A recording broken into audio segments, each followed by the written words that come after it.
because we're standing on the shoulders of so many extraordinary, great people that made great sacrifices in their life. Matter of fact, some of them made the ultimate sacrifice. They gave their life. 50 years ago, in 1976, President Gerald Ford officially recognized February as Black History Month in the United States, a time to honor the achievements, contributions, and lasting impact of African Americans throughout our nation's history. Here in Duncan, that history is reflected in the legacy and service of Councilman and former Mayor Gerald Brown, whose leadership and dedication have helped shape our community over the years. City of Duncan Community Engagement Coordinator Sandy Stewart sat down with Councilman Brown to learn about his experiences serving the community, the changes he's seen over the years, and the importance of continuing to move Duncan forward together. So, first of all, thank you for doing this for us. We appreciate it. Well, thank you all for allowing me to do it. It's honor and a privilege. Well, first I want to start by asking you, what does Black history mean to you? Well, you know, it means a lot to me, and for a lot of reasons, and mostly not for me personally, but for the young people that are coming up. They need to know where and how we got to where we are now, because we're standing on the shoulders of so many extraordinary, great people that made great sacrifices in their life. Matter of fact, some of them made the ultimate sacrifice. They gave their life, you know, protecting their kids and shielding them from what was going on around them. So they need to know that. You know, they don't need to concentrate on that or take that as used for hate. Still, but to move forward in life, you need to know where you came from and how you got to where you are now. Would you agree that so many times people want to make Black History Month about race, but would you agree that it's not about race, but more about the story about belonging? Yeah, it's not about race, and you're right. Most people want to make it about race, but it's not about race. It's American history. You know, it was everything that happened in America. You know, and so it's American history. We have to realize that you know, we're much better in what we have in common than what we do not have in common. You know, working together, living together. We can even disagree, but at the end, we ought to be able to sit down at the table and work out our issues and move on. So tell me about what started your journey towards public service. The personnel manager at the refinery was in Kiwanis, so he recruited me. So I was in Kiwanis Club, and that's when right after that, that's when we lost our daughter. And anyway, when we got, Mary went through a lot of problems, and she stayed in the bed most of the time with pregnancy. But anyway, when we lost our daughter, and we had to, she didn't live long because of the complications and stuff. But I had to do the funeral arrangement, take care of preparation of getting her buried and everything, which was my first time ever doing that. So I was hurt, lost, and didn't have no idea what I was doing. Anyway, so I go to the Duncan Cemetery. That's when they had the office in the main cemetery out there, and that's when I was. And I said I need to find a plot to bury my daughter, and the lady was real nice, real nice, and she said, "Okay, Mr. Brown," she said, "I'll get my coat and my keys, and we'll go." And I said, "Well, we're right in the cemetery. I don't mind walking, you know." And she said, "Well, you don't understand. You can't bury your daughter in this cemetery, you know." And I said, "Well, where do I bury her?" She said, "You have to bury her in Henderson Harris Cemetery." And I said, "Okay." I said, and I don't know why I was still just as calm as I am talking to you now. And I said, "Well, I tell you what, let me think about that." You know. So I lay there and I get in my car, and my mind is racing, my heart is racing, I'm hurt.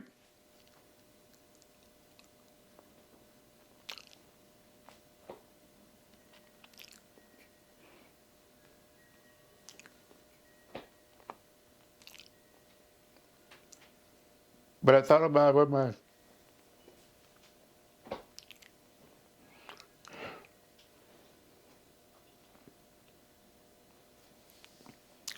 Stop. I thought about what my dad said. He said, it's not what happened to you, it's how you react to what happens to you. So anyway, I get in my car, and I go out to the lakes. I've never been to the lakes. I go out there and I rode around the lakes. And I rode around. And I went and talked to the city manager, city of Duncan, and the mayor. And they all told me the same thing. That's just the way it is. You know, that's just the way it is. And I said, well, I said, it might be the way it is, but it's not right. And I'm not here to start anything. I just want to be treated like a human being and treated right. That's all I ask. And well, that's just the way it is. And I said, okay. I don't know how I got out, but somehow I got out. And all these attorneys were calling me, you know, wanted to help. And what can we do? You know, we'll do this, we'll do this. No, I would like to have the opportunity to work it out myself. But anyway, I got the call later on that I could bury my daughter anywhere I wanted to. So we worked all of that out. So after that, then I goes back to the refinery, and everybody wanted me to run for city council. You know, I said, no, I don't want to run for city council. I don't, you know, I'm done with the city. I've done, you know, no, you need to run for the city council. So anyway, I decided, well, okay. I decided to run, and 6 people then ran at the same time. So I ended up in a runoff with me and another guy was in a runoff. And in the primary, then when the election came up, I won by 54 votes. 54 votes, yeah. And that was the beginning of into the city council, yeah. So after experiencing something like that, many people would have walked away from this community. They would have become bitter, but you chose to stay, and you chose to run for city council. But of course, forgiveness had to play a big part in that. But what drove you to want to forgive and to dedicate your life to this community?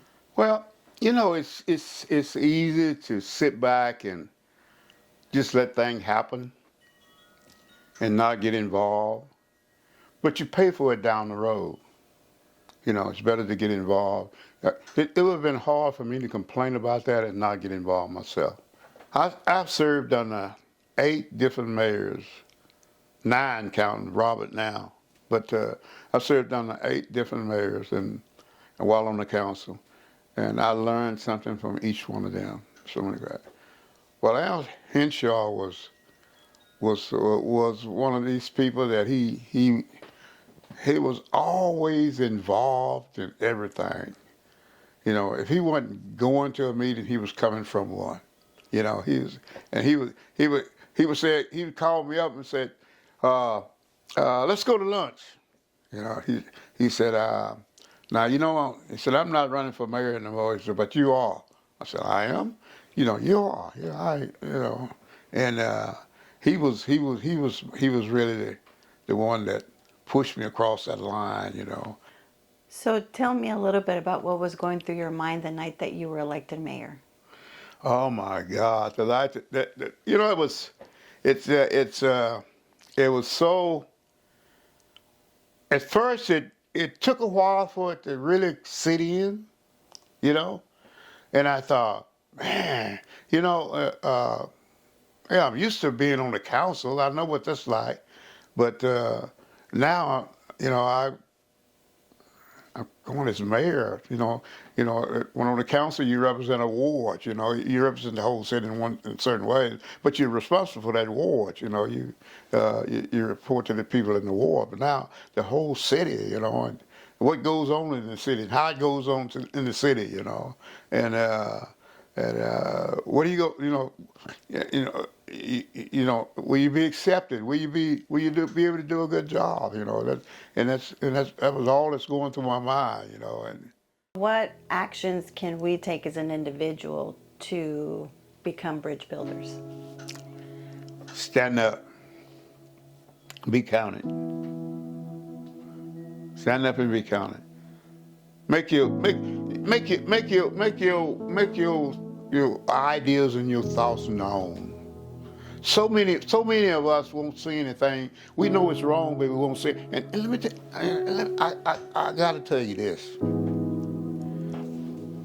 There, in my life growing up, there was lots of great, lovable white people in my life that supported me. And there was a lot of them that didn't mind nobody knowing it, but there was a lot more of them did, but they didn't want anybody to know it because they was afraid of the pushback or the pushback. We have to stand firm on our beliefs, and that's in my opinion, that's how you get to be bridge builders. That's what you do. It's not going to be easy all the time, but you have to stand up and be counted. So if you had the opportunity, because it's cost you a lot. I mean, a lot of battles behind the scenes and a lot of praise and yes, a lot of help, but you also had a lot of opposition that you probably don't talk about. Yeah. But if you had the choice to do it again, would you do it again? I'd do it all over. I'd do it all over.